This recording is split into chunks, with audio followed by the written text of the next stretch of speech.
Okay, here goes everything for the Odyssey. We'll focus on Book 9, but we'll begin with some general ideas. What is the central literary style?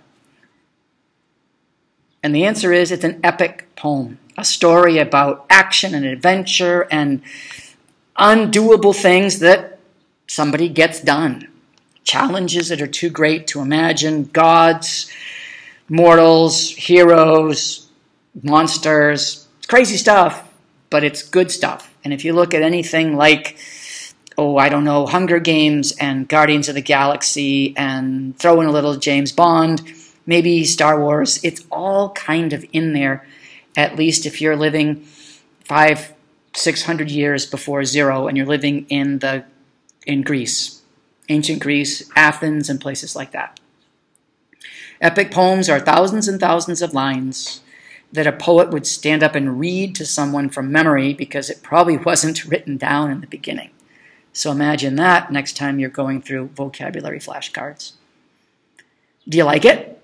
Is it interesting? What are your greatest challenges in order to find that it's interesting? So probably admit that it's an adventure, admit that there's big ideas stuffed into it, and the vocabulary is tough. Also, it's translated into English for you from ancient Greek. Imagine translating it into Chinese and still capturing the rhythm based on the human heartbeat. Boom, boom, boom, boom, boom, boom. This is the tale of the great hero Odysseus. And the rhythm isn't always perfect, but your heartbeat changes too as you're in PE or sleeping or really excited that you just got an A+ or something else. So let's move into Book 9. Book 9 begins, he's at a banquet. No one exactly knows who he is, although he's a guest of honor because they can tell he's an important guy from somewhere. But he hasn't given his name yet. So he apologizes to the host and says, look, I'm sorry. I don't really want to tell you my story because it hurt to live through it and it's going to hurt to remember it. But he tells the story anyway. It's full of epithets. And I want to ask you, how do you feel about his homeland? And why do you feel this way? And do you know how you feel about your homeland? Nothing is as sweet as a man's own country. So you can live in the most wonderful place on vacation or go away to university. You could get married and live somewhere far away where your spouse lives in their home country. But still you'll have a place in your heart for your own country. What is Ilium? Ilium is the name of Greece. And again, he's been fighting in Troy, which is near Turkey. And he's got to sail back to his homeland. Moving a little further, why do his men disregard him? He gives them direct orders when they're on the land of the Cicones. You should ask yourself, why would they not follow the orders of Odysseus, their commander? And what happens as a result? Well, he tells them to take care of and be good, and instead they go and they fight the Cicones and slaughter their cattle and eat them, which, because they're hungry, it makes sense. It's beef. You kill the cow, you eat the meat. That's where beef comes from. No surprise. It doesn't just come in a package at Costco or in a bowl of noodles at your favorite restaurant. And because they've done that, and they think they're pretty tough, they've beaten the Cicones, and now they've eaten. They're not aware that the Cicones are sending, have friends, other Cicones, and they come in and they have a massive battle, and Odysseus' guys don't come out very well. As you're reading, look at different epithets for Zeus. He's the king of the gods, and there's a lot of wonderful epithets to describe him. Next, what are Dawn's lovely locks? Ask yourself, why does dawn, sunrise, have lovely locks? How poetic is that to describe the golden rays as they filter through the sky, like long flowing golden hair is what you can think of.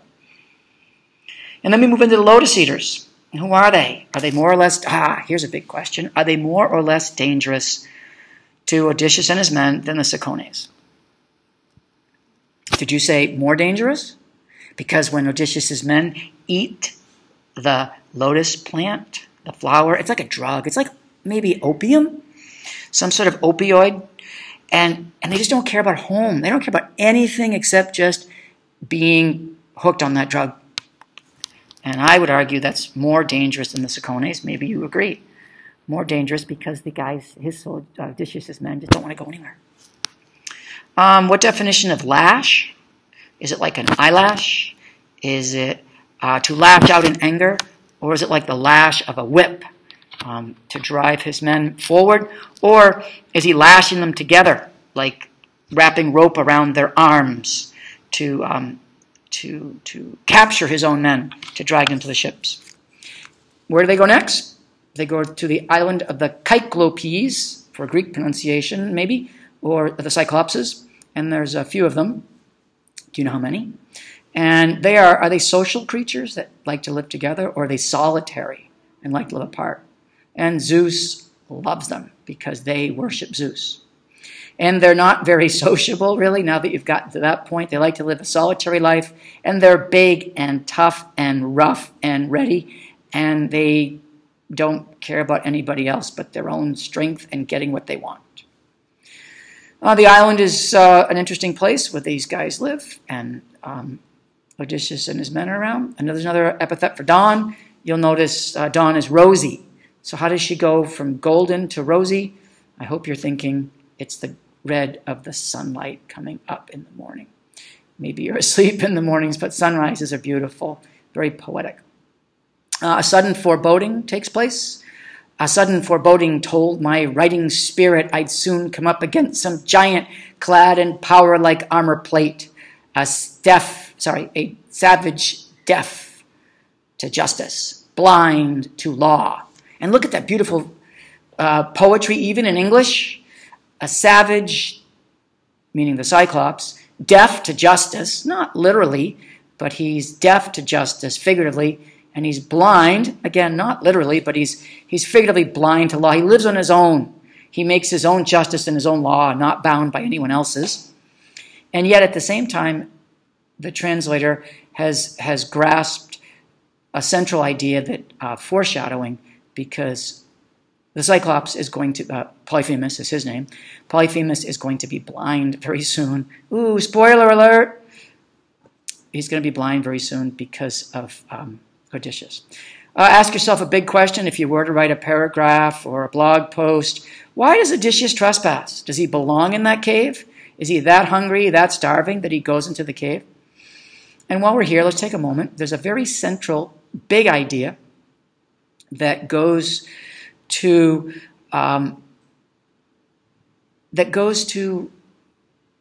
ancient Greece, and that is the relationship of a guest and a host. It's very sacred, protected by the gods and traditions.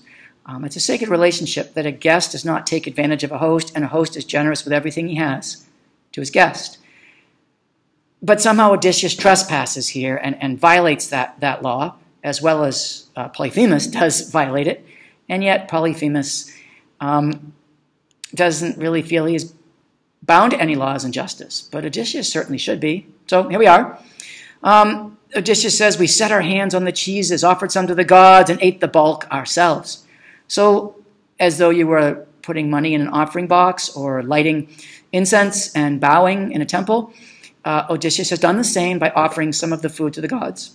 And then you're allowed and you're encouraged to eat the rest of it yourselves, except it's not theirs. And Polyphemus, the owner of it, didn't offer, so Odysseus is setting himself up for a huge confrontation. While you're reading or thinking, do you think Odysseus and Polyphemus have similar or different levels of pride and arrogance? Arrogance being a word worth looking up, A-R-R-O-G-A-N-C-E. Arrogance and ignorance are some good ants words you should know. So go look that up. Odysseus talks about entrails and marrow. Hopefully you know from your health class, marrow is in the bones, and there's different kinds of marrow, but it's the part of the bone where the richness comes for soups. It's why dogs chew on bones. And entrails are guts, your intestines, your stomach, your liver, your spleen, and we could go on. Would you like to be one of Odysseus' men? Would you like to be in this situation? Listen to, we flung our arms to Zeus, we wept and cried aloud, looking at his grisly work. paralyzed, appalled. So they were paralyzed. They couldn't move from their fear. And they were appalled, meaning just shocked beyond belief because Odysseus had taken, my mistake. Polyphemus had taken Odysseus' men and dashed their heads against the ground to kill them and popped them into his mouth, crunching and chewing like eating a big, as though you took a cooked crab and shoved it in your mouth, and pieces of the shell and the claw and the meat were dripping out as you ate it. Odysseus spends a lot of time describing the wood. Why would the poet, Homer, why would they describe this wood so carefully?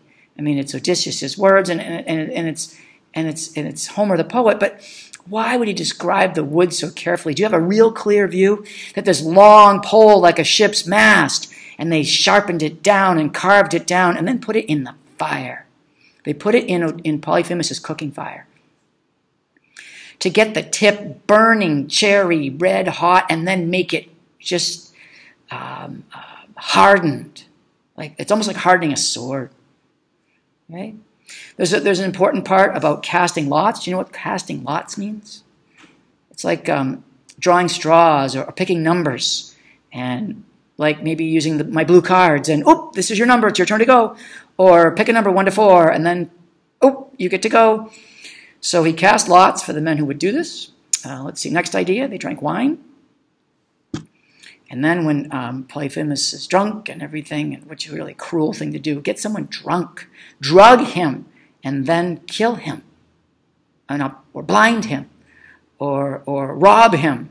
In this case, they really blind him and rob him, but never kill him. Otis in Greek, he says his name is nobody. Why is that important?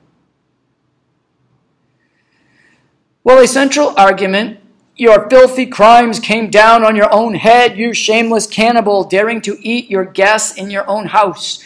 So Zeus and the other gods have paid you back. That's what Odysseus says to Polyphemus. And yet, I ask you, is this true? Okay, it is. But did Odysseus have the right to be in the house in the first place? So Odysseus came in, he took the food, but then here's Polyphemus eating his men. Is that fair? Is that fair? And imagine calling down Zeus, the god. Some other questions to ask. What is a guest gift?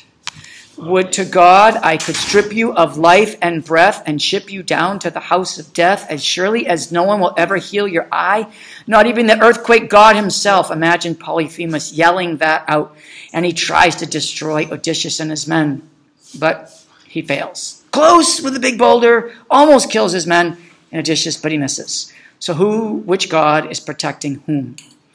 Last couple questions. How does Odysseus show his cunning and bravery? Do you think he's a great leader? Do you think he stands for something important, or do you think he is just kind of an arrogant jerk and his men follow him? Ask yourself that question the next time somebody is voting to be the president of some club at wherever you might be. Do you think these same qualities that Odysseus displays define and demonstrate great leadership? One or two of the last questions. Is Odysseus or Polyphemus responsible for the loss of Odysseus' ships and men? Or is it some other reason? Who's responsible for that? And could you blog about this if you were one of the characters? One of Odysseus' men, Odysseus, or Polyphemus himself? Thank you.